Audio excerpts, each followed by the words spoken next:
সংসারটাকে ভালোবাসি বলেই কিন্তু প্রতিদিন সকাল থেকে রাত পর্যন্ত অক্লান্ত পরিশ্রম করে এই সংসারটাকে আমার সুন্দরভাবে গড়ে তুলেছি। আর সেই জন্য সবসময় চেষ্টা করি পরিষ্কার পরিচ্ছন্ন করে রাখার, কারণ সংসারটা তো আমার, তাই না? তো গুছিয়ে রাখার দায়িত্ব আমার।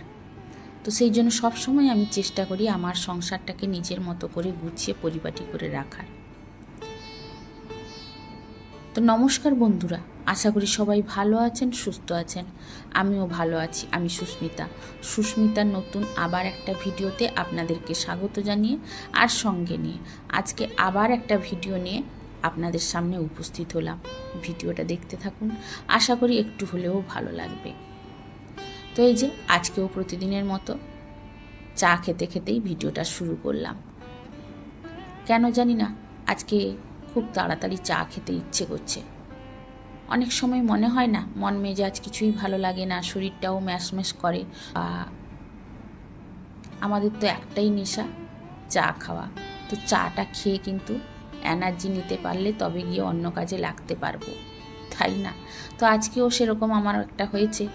কেন জানি না ঘুম থেকে ওঠার পরে ভালো লাগছিল না, তো ভাবলাম এক কাপ চা করে আগে খেয়ে নিই, তারপর ফুল এনার্জি নিয়ে সংসারের কাজে লেগে পড়বো।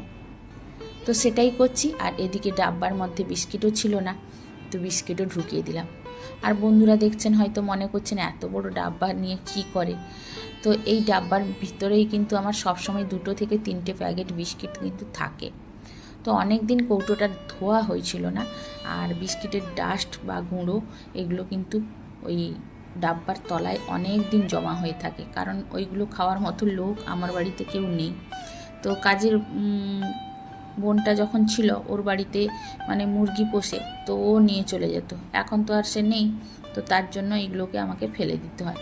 আর ওইগুলো আমি কিছুতেই খেতে পারি না। আর কর্তামশাই আমার আগে খেত, যেহেতু সুগার হয়েছে সেই জন্য তাকেও দিই না। তো অগত্যা আমাকে এই জিনিসগুলো ফেলে দিতে হয়। তো সেইগুলো ফেলে দিয়েই কিন্তু আমি ডাব্বাটা ধুয়ে গুছিয়ে রেখে দিয়েছিলাম। তো শুকে যেতে এই যে বিস্কুটগুলো ঢুকিয়ে দিচ্ছি। তো চা খাওয়ার পরেই কিন্তু মেয়েকে দিয়েছিলাম একটু বেলের শরবত। কালকে বেল শরবত করে খেয়েছিলাম, তো একটু বেশি হয়ে গেছিলো, আরও 2 গ্লাস ছিল। তো মেয়েকে বর্তমান এখন সকাল সকাল দিয়ে দিলাম। আর ও কিন্তু বেল শরবত খেতে চায় না, জানেন, ওকে জোর করেই দিয়েছি। তো যাই হোক, ও পড়তে বসেছিল, উঠে গেছে কোথায়। তো আমি বেল শরবতটা তার রুমেই দিয়ে এসেছি। তো এদিকে একটু বেলা হয়ে গেছে, কারণ আজকে যেহেতু শনিবারের বাজার, মানে দোকান তো আজকে বন্ধ। তো ফোন দেখতে দেখতে আমার কিন্তু অনেকটা বেলাই হয়ে গেছে। তো এদিকে কর্তামশাই কিন্তু শাক নিয়ে এসেছে, ভাজা করে জল ঢালা ভাত খাবে, কারণ এত গরম পড়েছে না, এই গরমে একদমই ভাত খেতে পাচ্ছে না। আর ও বলল যে আমি আজকে শাক ভাজাটা করব। তো আমি বললাম ঠিক আছে। তো আমাদের এরকম একটু সুযোগ পেলেই তো সোনায় সোহাগা হয়ে যায়, তাই না? তো ও কিন্তু সবজিও কুটে নিল, কিছু না, আলু আর শাকটা আমি বেছে দিলাম, ও কুটে নিয়েছে।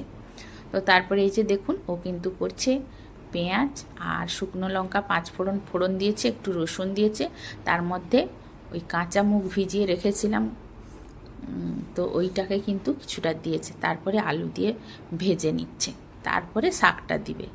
সত্যি বলছি বন্ধুরা, খেতে কিন্তু দারুণ টেস্ট হয়েছিল। মানে কি বলবো, কিছু কিছু জিনিস ও কিন্তু খুব সুন্দর রান্না করে। ও রান্না সবই করতে পারে, তবে কিছু কিছু জিনিস রান্না করে এতটাই ভালো লাগে যে হয়তো প্রশংসা না করেই থাকতে পারছি না, কারণ খেতে সত্যি দারুণ লাগছিল। আসলে কি বলুন দেখি, আমরা সবসময় তো নিজের হাতে রান্না করছি, তো নিজের হাতে রান্না করে খেতে খেতে না বোর হয়ে যায়, তাই না?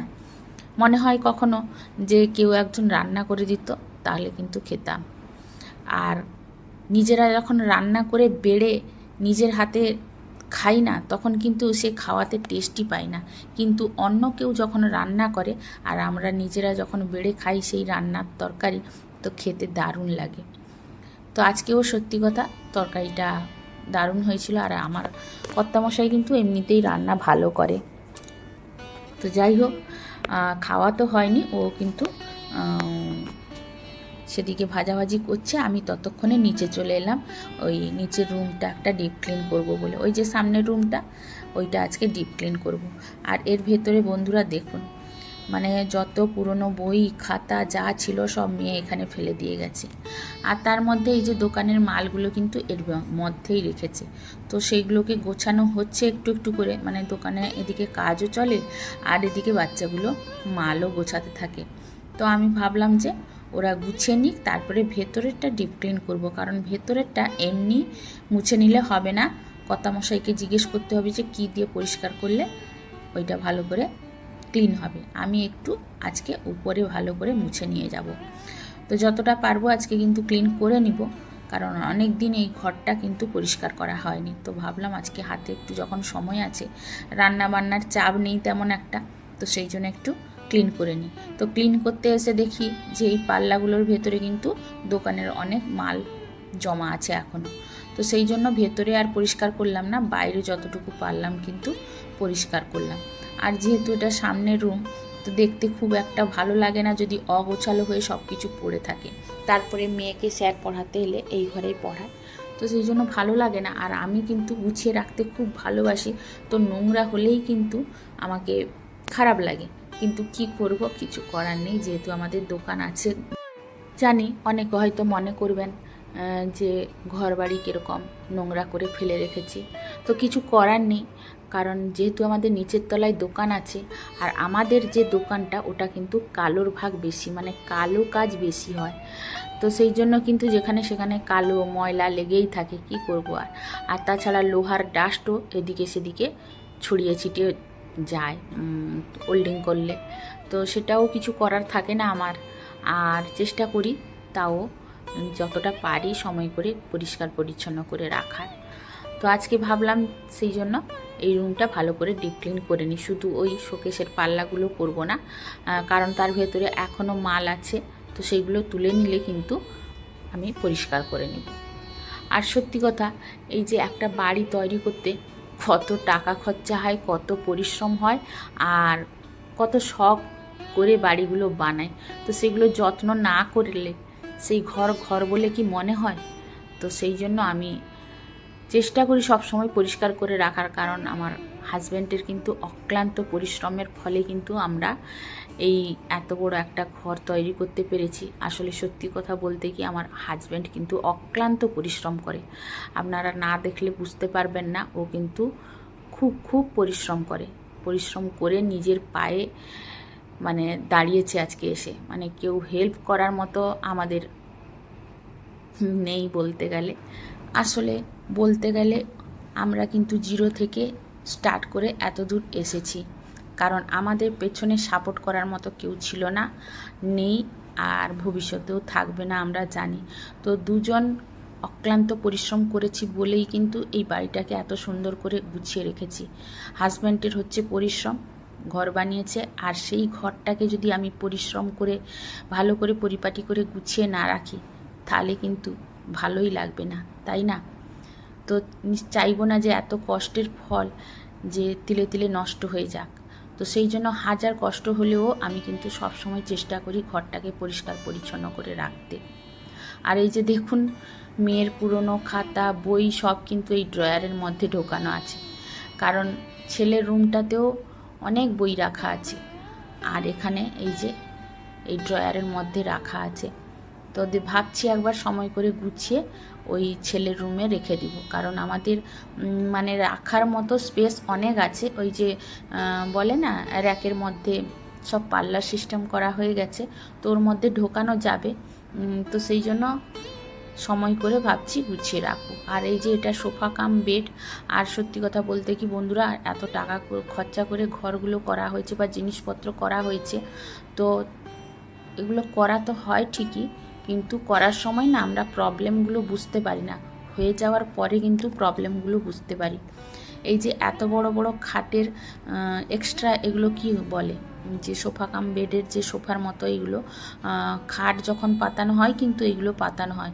আর এইগুলো কি হয়েছে জানেন, ওই ওয়ার্ড্রপের মধ্যে ঢুকিয়েছিলাম, ওইগুলো কিন্তু দেওয়ালে লেগে লেগে ড্যাম্প হয়ে মানে ওইগুলো নষ্ট হতে বসেছিল, তো সেই জন্য কিন্তু বাইরে বের করে এনে রেখেছি।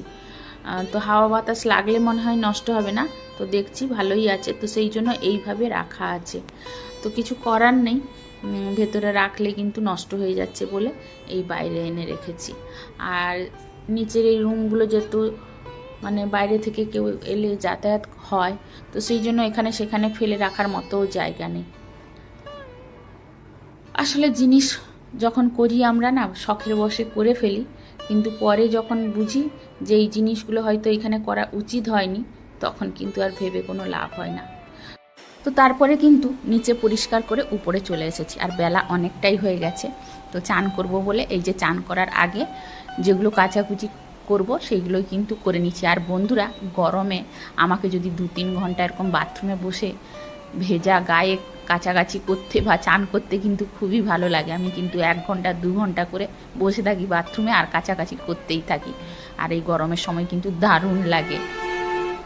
তো যাই হোক, তারপরে কিন্তু আর কোনো ভিডিও করিনি, আপনাদের সঙ্গে একদম রাত্রে দেখা করছি। আর রাত্রে এই যে রুটি আলু ভাজা করছি, আর আলু ভাজাটা শেয়ার করছি বন্ধুরা। ওই চৌকো চৌকো করে আলু কেটে লাল লাল করে প্রথমে নুন হলুদ দিয়ে ভেজে নিতে হবে, তারপরে চটপটি করার জন্য যা যা মশলা দেওয়ার কথা দিয়ে তার সঙ্গে একটু কস্তুরি মেথি দিয়ে ভাজা করবেন একবার, দারুণ দারুণ লাগে খেতে। আর গরম গরম রুটির সঙ্গে কিন্তু খুব সুন্দর লাগে। তো ভাবলাম সেই জন্য আপনাদের সঙ্গে একবার শেয়ার করি। তো তারপরেই কিন্তু ভিডিওটা শেষ করলাম বন্ধুরা আজকের মতো। তো কেমন লাগলো অবশ্যই কমেন্ট করে জানাবেন। চলে আসবো কালকে নতুন আবার একটা ভিডিও নিয়ে আপনাদের সামনে। তো ততক্ষণে সবাই ভালো থাকুন, সুস্থ থাকুন, নিজেদের প্রতি যত্ন নিন।